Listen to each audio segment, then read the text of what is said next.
ஏனான் வணக்கம். நீங்கள் என்கிட்ட ஃப்ரீக்வெண்ட்டாக கேட்ட கேள்விக்கு தான் நான் பதில் சொல்ல போகிறேன். ஒரு வீடியோவில் கண்டிப்பாக 2லேருந்து 3 கேள்விகளுக்காவது நான் பதில் சொல்லிவிடுவேன். உங்களுக்கு ஏதாவது டவுட்டோ கொஸ்டின்ஸோ இருந்தால் நீங்கள் கமெண்ட்டில் கேட்கலாம், நான் கண்டிப்பாக பதில் சொல்லுவேன். இப்போ என்ன ஃபஸ்ட் கொஸ்டின் என்னது?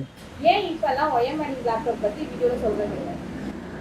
ஷார்ட்ஸ் வந்ததுக்கப்புறமா ஒரு 4லேருந்து 5 நிமிஷம் வீடியோவே வந்து ரொம்ப லென்த்தியான வீடியோவாக ஆகிடுச்சு. ஸோ அதனால் வர ரெசிபி வீடியோஸை ரொம்ப ஷ்ரிங்க் பண்ணி ஒரு 3 நிமிஷம் 3.5 நிமிஷத்துக்குள்ளேயே முடிக்கிற மாதிரி பண்ணுறதுனால நாம் அதை தவிர்த்துறத பார்த்துட்ருக்கோம். எப்படியாவது சொல்லணுன்னு தான் பார்க்குறேன், பட் ஆனால் சொல்லியிருந்தாலும் அந்த போர்ஷனை கட் பண்ண வேண்டியிருக்கு பிகாஸ் ஆஃப் த லென்த். உங்களோட சப்ஸ்கிரைபர் ஒருத்தங்க சொல்கிறாங்க, என் பொண்ணு நல்லா சமைச்சு கொடுத்தா சாப்பிட்றான், ஆனால் சமைக்க மட்டும் மாட்டேங்கிறான்.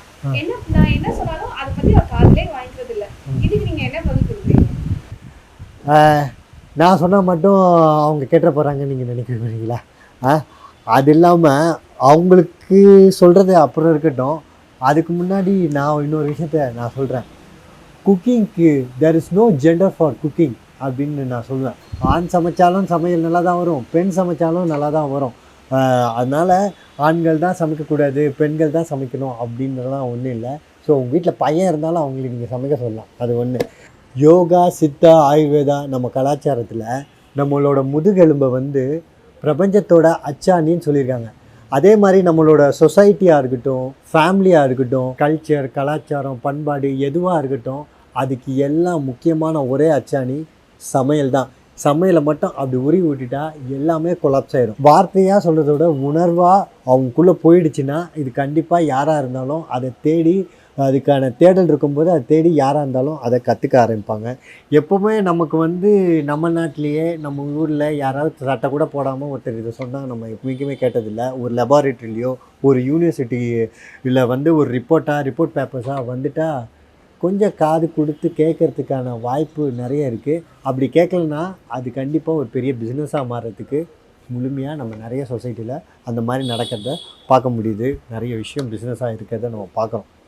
யூரோப் மாதிரி ஆகணும் இந்தியா, இல்லைனா அமெரிக்கா மாதிரி ஆகணுன்னு தானே நம்ம நினைக்கிறோம். நான் சொல்கிற டிசீஸ் பேர்லாம் உங்களுக்கு நீங்கள் ஒரு வாட்டியாவது கேள்விப்பட்டிருக்கீங்களான்னு பாருங்கள். சீலியாக் டிசீஸ், அல்சைமா கூட இந்தியாவில் இருக்குது, ஆனால் விரல் விட்டு என்ற அளவில் தான் இருக்குது.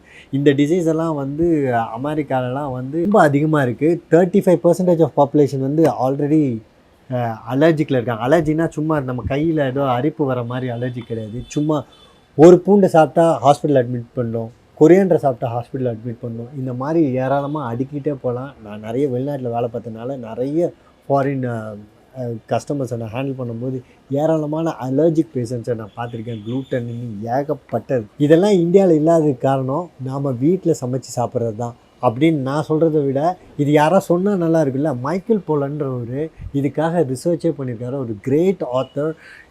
நம்மக்கிட்ட இப்போ எல்லாருக்கிட்டையும் ஓடிடி பிளாட்ஃபார்ம் இருக்குது, நெட்ஃப்ளிக்ஸ் இருக்குல்ல, அதில் போயிட்டு குக்ட் ராட்டன் இந்த மாதிரி ஒரு ஃபிலிம்ஸ் இருக்குது, அது அவரே பண்ணியிருந்தது. அவர் புக்காகவும் போட்டிருக்காரு, ஈஸியாக புரியட்டுமேனு ஒரு 1.5 மணி நேரத்தில் ஒரு குறும்படமாகவும் ஒரு படமாகவுமே எடுத்திருக்காரு.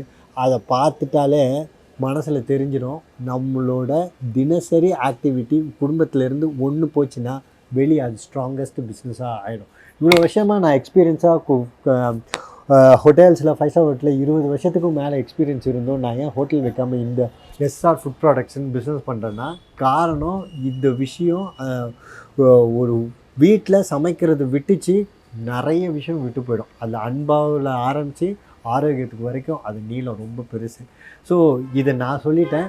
இது உங்கள் பார்த்துட்டிங்கன்னா உங்கள் பையனுக்கோ உங்கள் பொண்ணுங்களுக்கோ, இது பொண்ணுங்களுக்குன்னு ஸ்டாம்ப் பண்ண வேண்டாம் குக்கிங்கை, பொண்ணோடைய உங்கள் பையனோடையே நீங்கள் இதை பார்த்துருந்தா இதை கேட்டு அவங்க இன்ஸ்பயர் ஆகி அந்த உணர்வு அவங்களுக்குள்ளே வந்திருக்கும்னு நான் நம்புகிறேன். அப்படி வரலைன்னா நான் சொன்னேன் இல்லையா, அந்த விஷயத்தை அவங்கக்கிட்ட போட்டு காட்டுங்க. Is seriously amazingly important.